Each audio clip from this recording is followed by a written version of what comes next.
Good afternoon, everybody. Thank you for being here. Nice day, Monday. Good news, no new deaths over the last 24 hours. Um, Total, we've lost 685 members directly of our community to COVID-19. So certainly we still remember the loss during this. 7-day rolling average, 0.9. We've been between that 0.7, 0.9, 1% range for well over a month now, which is good. It's much lower here in central New York than it is even in western New York or the Hudson Valley or Long Island or New York City. We're doing well. 76% of our cases today are under 40 years of age, and if we look under from 49 to, if we took into that 40 to 49 demographic, it turns into 82%. So the good news is over 50, which that demographic has had the worst outcomes with the virus once we get it, leading to hospitalizations and ICU stays, and in some cases worse. That demographic in our community now is getting vaccinated, and the vaccine's working, and that's really, really good. Hospital numbers are down to 38, and ICU numbers are down to 8. That's really good. So people are getting out of the ICU and going home, which is really nice to see. Vaccine eligibility, we started our 50 to 60 wait list last week. We activated that for this week, and the governor pushed up eligibility today anyway, so I guess we're still in compliant with the state. That's good news. Hopefully we'll take advantage of this. There's an ample amount of supply when you look at fairgrounds, you look at the pharmacies, what the county has. This week, some of the actual doctor's offices as well will be receiving some vaccine. So if you're newly eligible, or if you've been a senior waiting to go to your doctor, please call your doctor. We've been working with doctors' offices specifically, but now the vaccine is opened up to doctors' offices, some of them. So please, now's the time to get vaccinated. Everybody hears about potential variants and what you do or don't know. The best way to take care of yourself and your community is to get the vaccine. So we need people, when it's their turn, to step up and get that shot. Today I stopped out at Shopping Town earlier today. It looked good. So today and tomorrow we'll do the drive-through vaccination clinic. I think tomorrow we are opening up some more appointments for tomorrow. We saw how today went, made sure that we weren't running into any logistics issues with cars coming in and out. It's obviously a very big facility, so there wasn't any. So we've opened up more appointments for tomorrow at the Shopping Town vaccination site. So that will be for today and tomorrow. Reason is it's nice weather, and logistically, when we're doing large pods like that's a large pod, you need to match up your first and second dose days specifically, so we have some large second dose days this week. So we'll be back at the on-center for Wednesday and Thursday and Friday. When weather permits and the schedule permits, we'll go reactivate the drive-through site at Shopping Town. So Wednesday through Friday back here at the on-center. Appointments are open now, so again, we'll have thousands of new appointments each day this week, and please take advantage of that. In addition to that, on our waiting list, we now will open up the wait list to 40 to 50-year-olds. So if you're between 40 and 50, you can go to ongov.net and register, essentially pre-register, and then in the event, I don't think it will happen this week, but in the event that we have extra supply or have openings that 50 and above could not fill, we'll then email you and ask you to come get a shot. We won't waste a shot, so that will open up this week. Looking at testing again, we just need to be smart now. The weather's starting to turn a little bit. Sometimes people think they're getting allergies. I appreciate that, but we need to rule out COVID. So please test. Cayuga Medical is our partner at the FSHED, ongov.net/Cayuga Medical, Monday through Friday, 9 to 1. And then on weekends, up at Upstate Community, and you can go to your Upstate MyChart and create a MyChart account for that testing. But also asymptomatic testing. Please take advantage of this. Tomorrow we will be at the Northeast Community Center and the Lafayette Community Center. Okay, I think that's kind of a curveball. Usually we're there on Fridays. Wednesday we'll be at the Skaneateles district offices. On Thursday we will be at Onondaga Town Hall in Shove Park, and Friday the Town of Clay Senior Center. So again, our testing strategy is we have 3 days a week here at the On Center, actually 4 days a week. But then we're out in the community in every corner trying to bring testing there so people get an opportunity. If you're symptomatic, we want you to go get a PCR test at the FSHED.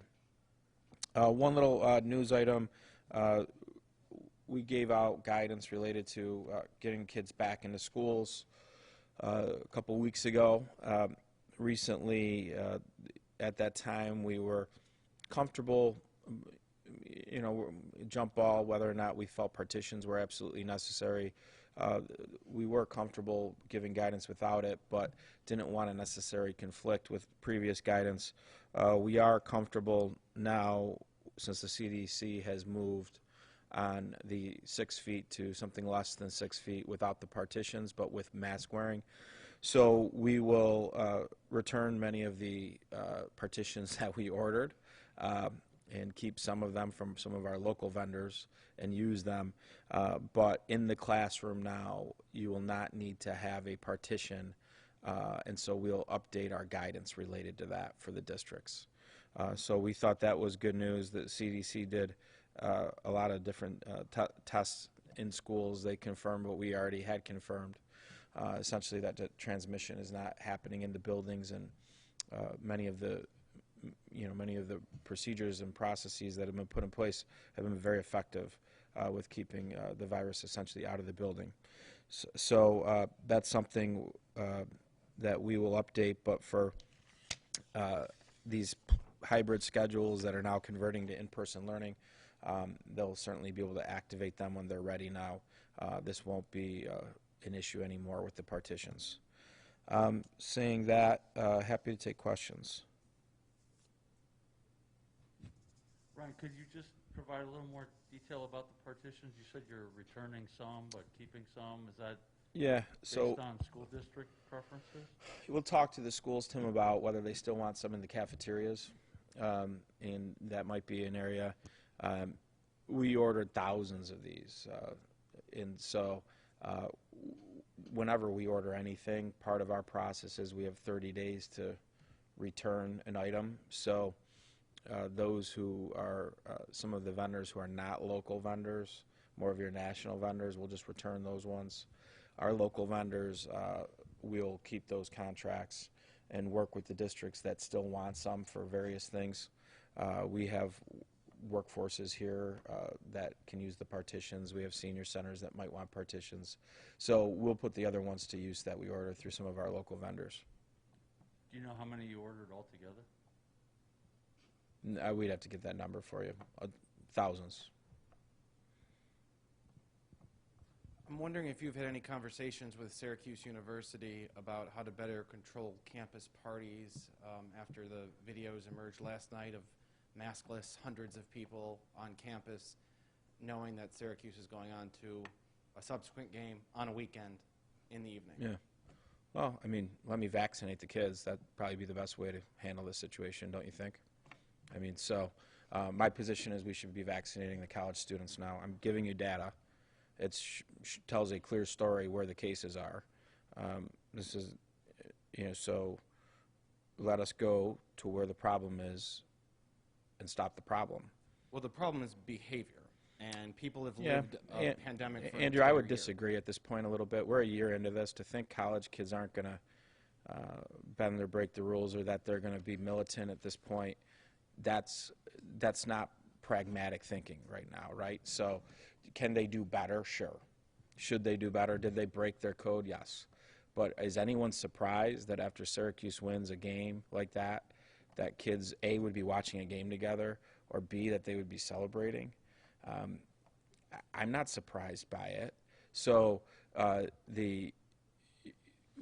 those types of environments lead to risk, and the risk is that someone there had COVID, and then now potentially you have 15, 20, maybe even more people with COVID potentially. But the best way to eliminate that risk from the equation is vaccinating. And so I think at this point, where we are from a strategy, and again, this is not my call to make, or else you would be seeing a different strategy at this point. You vaccinate your most vulnerable to bad outcomes. So that is comorbidities in your seniors. The data now tells us where the biggest risk to the whole community is now. It's to the 18 to 40 demographic. So going out and vaccinating the demographic helps solve a lot of problems. It's very difficult for us to regulate physical gatherings. It's impossible in some cases. So to expect local governments to be able to solve these problems, it's not a good, that's not a great solution. It's very difficult. Look what's going on in other parts of the country right now, with people getting together in states of emergency. And even when you call a state of emergency, local governments weren't built to go, come in and deal with a lot of these situations, especially when the kids aren't really doing anything wrong in normal times. So will we talk to the university about other ways to potentially be helpful? Yes. Do we think the best solution is an enforcement solution? It's probably our only solution at this point. The best solution would be to let us vaccinate the kids. You've already kind of hit on this, but yeah, vaccination is hypothetical. There's no way that's going to happen by Saturday's game. There's no way that... Why? They could tell me tomorrow, go vaccinate them, and I will. Do you think that'll happen? I don't know. I asked for it. I doubt it. But let's not ask like that's not a realistic option. And so of course it's a realistic option. Tell me I can vaccinate them. We'll go vaccinate them. We have the supply. So I can't get to all of them, but from your congregate settings where kids are living the same way that people live in apartment complexes or senior facility complexes, we could get to those kids. But that's absolutely a tool in the toolbox. It's the best tool in the toolbox. So if that tool is not being given to us because of the state of affairs where local governments aren't allowed to lead their local communities. Well, it's not realistic to have them vaccinated and fully immune by Saturday. Let's right? You get a level of immunity after you get a shot, Andrew. What else can you do besides vaccination? We'll have a conversation. You risk the campus community. You risk Onondaga County's infection, right? Yeah. We'll have a conversation.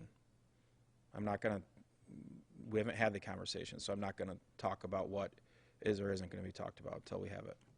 Brian, how much supply do you have? We'll get over 6,000 new doses of supply. We'll have an ongoing. Remember, we're still dealing with last week's supply now, so you're talking about a situation where we had today's from the last week, and tomorrow's appointments are from last week's supply, and there's a little bit of hangover there. So realistically, we could probably do another 8,000 shots probably in the next week.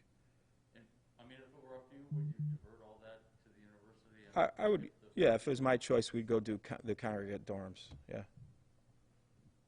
Is excusing the behavior risking other more mature people from saying, you know No, what? I'm not excusing the behavior. I'm being pragmatic. What'd you do when you were in college? If you had a good win. What'd you do? Would you go out? I mean, I know it isn't the 100-year pandemic. I'm not excusing anything. We need to be pragmatic in how we look at these things. I'm not going to sit here and scold these kids in thinking that that's going to be the best solution. Should they do better? Yes, they should do better. And do we need them to do better? Yes. Do I think we're at a different point in this pandemic right now compared to where we were the first time they're on campus and the first time we had an incident like this? Absolutely. We've vaccinated over 150,000 people in our community right now. We were over 42% of the adult population. So we're at a different place, but there's solutions to these problems. And it's an easier solution to go vaccinate them than to get 10 to 15,000 kids during an NCAA Final Four run potentially to behave different than they normally behave. And that's, I think most would share that line of thinking. That doesn't mean that there isn't risk with what they're doing. Of course there is. And what's their risk? Their risk is they get the virus or they get exposed. They're going to go spend 10 days in a hotel room, not in their home, which isn't probably too fun, as the school will have to quarantine them. So there's not an easy solution to this problem. The easiest solution would be let me vaccinate them. Have you had conversations with the state about lifting the 11 p.m. curfew for the SU game on Saturday? Yeah, I talked about this last week. This goes back to the local control issue. There's no reason why local governments should be being micromanaged with this type of decision. So I haven't heard from the state directly. I think the governor came out after we asked and did not lift the curfew. So I kind of took that as my answer. But again, it goes back to the people doing the work. This is normally a local decision, what time are restaurants and bars open. Look at our numbers compared to other parts of the state. I'm just mind-boggled at why these decisions are being made out of Albany and not out of the elected officials here who were elected to make these decisions. Going off of Andrew's point of gatherings, isn't it easier to control people at bars and restaurants after 11 p.m. than, everyone Yes. watch parties in their homes? Correct. It's much easier to go into a business that has a real stake in following the rules because they could have their license taken, they could be fined, than, to Andrew's point, the gathering outside of that housing complex. That means that you had how many kids there? That means you have to put law enforcement officers in there to break up and disperse crowds. You don't like doing that any time in any situation because there's now more risk to the law enforcement officers and whatnot. When you have the commercial establishments open, at least you have them as potential partners to keep people seated, keep people from congregating on top of each other. The rules and regulations the state came up with within the facilities have worked pretty well when followed. So I would make that argument. It's better to have those kids all in an establishment following the rules than to be congregating the way that they were. Friday night, during the game, did you have inspectors out to check whether the bars were closing No. at 11? No.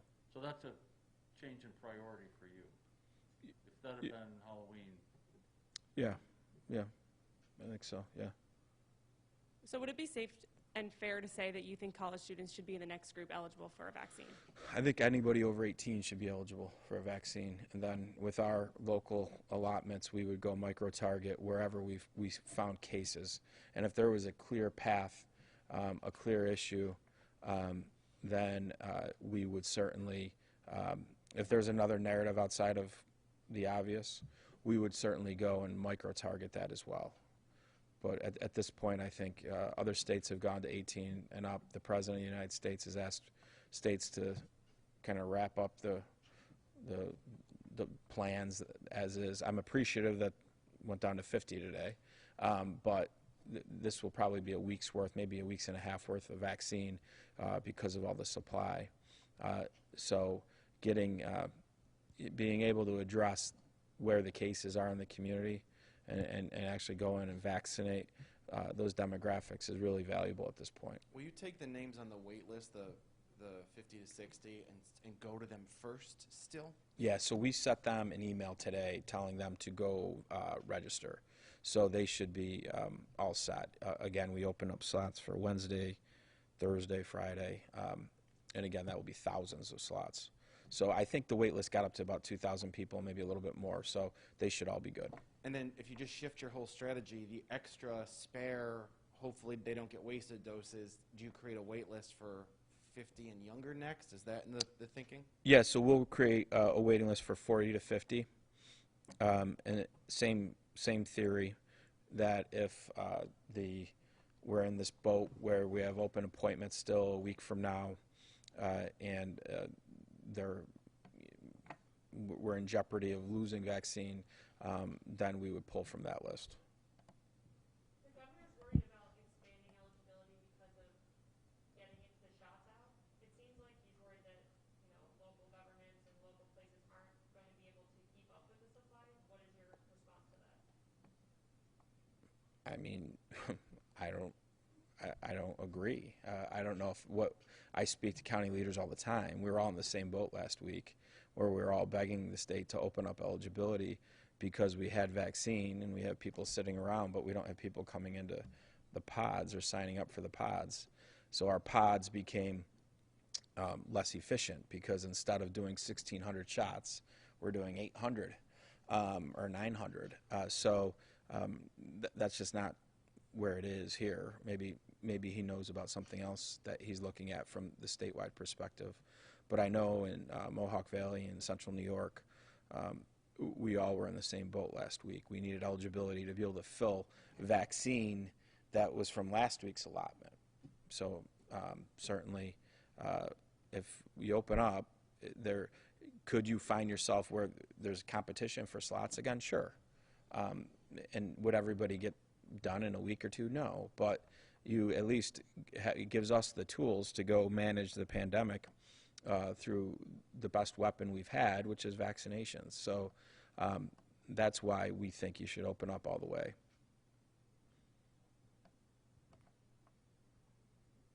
Other questions? Can you expand a little bit on what you saw today at shopping center? I know I've never seen pretty smooth. Yeah, no, they did a nice job. I don't know if you've been to kind of a drive-through testing site before, but somewhat similar. You come in and you get directed, and then you would go and get your paperwork done initially, and then you move to the next spot and you get that confirmed. Then you would drive up more to your next little station, and you would actually get your shot there. And then from there you would drive around and then wait your 15 minutes, and we would have team members there making sure everybody was okay. So it was great. I know they did one of these up in the Mohawk Valley, and Tony Pacenti told me about how well it was received. We looked at the weather the rest of the week. There's going to be rain to really be able to do that in that type of weather. And next week it doesn't look like it's going to be as nice. You need to have just more equipment that we just don't have yet. But I think it's a great alternative. I think once we get consistent good weather and we get some of this equipment, I think it will be well received and people will like that. So we'll work that into each week's process. I'm just wondering if you heard any more about Friday night from bars and restaurants. Were there's a lot of SLA agents out? Did they close? Yeah, I haven't heard, Tim. I don't know if we were I hope we weren't disproportionately targeted by SLA because we had a game when, again, I don't think, maybe there's some science that I haven't seen yet, but I haven't seen the science that says at 11 o'clock you're more likely to get COVID than at 11:05, but maybe it's out there. I think, could they have been out there? We weren't going to put our enforcement teams, mind you, who's our enforcement teams? They're health inspectors, they're probation officers in a position where we're telling hundreds of people to leave, right? That's not a safe thing to do during the middle of the game. And it's not a practical thing to do. And again, a lot of where we are in the pandemic is we have to be practical about where we are and what tools do we have to deal with the situation on the ground based off of the transmission rates in our community, not transmission rates in New York City or Long Island or anywhere else. And so I don't see the effectiveness of the 11 o'clock curfew at this point. At one point I certainly did. I advocated for it. Now I don't. I think it would be easier to have these students or anybody who wanted to be in that controlled environment than in house parties that then turn into gatherings on the streets where your law enforcement professionals have to go and break them up, which presents risk. We've seen how these things play out throughout communities. So certainly it all goes back to where we are, the pandemic, and at some point the state of New York needs to turn things back over to the leaders who were elected to lead in these crises. This governor doesn't seem to work overnight with this kind of thing. You said you got your answer for last game, that the answer is no to extending or letting go of the curfew. What do you hope happens by Saturday? Is there an imminent call that will happen between now and the end of the week, or is it just kind of a dead issue until you hear otherwise? Yeah, I wouldn't expect much.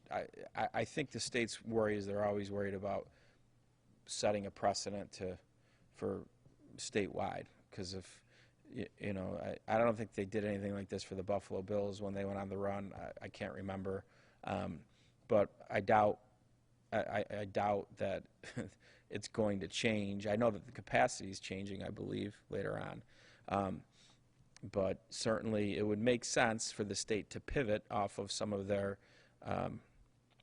plans. I think they said early April they would look at it. We're probably talking, what, end of March? If they want to look at regions with positive rates and good spots to change things, they have all the data in the world to point to make that decision. This has been pretty negative, but what did you think of the basketball team over the weekend? I thought they were great. I thought overall they played great, both games. You know, and they still got some players that have the ability to contribute more that haven't contributed yet. So I think I like our matchup going into Saturday night, and the bracket's kind of busted, right? So the rest of the bracket. So I think a lot of good things could happen over the next week or so here for Syracuse. And I think the women's team has a tough game against UConn coming up. So it's a great opportunity to send UConn packing. So overall, I think it's all good stuff. And why is this such an emotional topic for Syracuse? It's always an emotional topic in a normal year for all of us when we're talking about our basketball teams.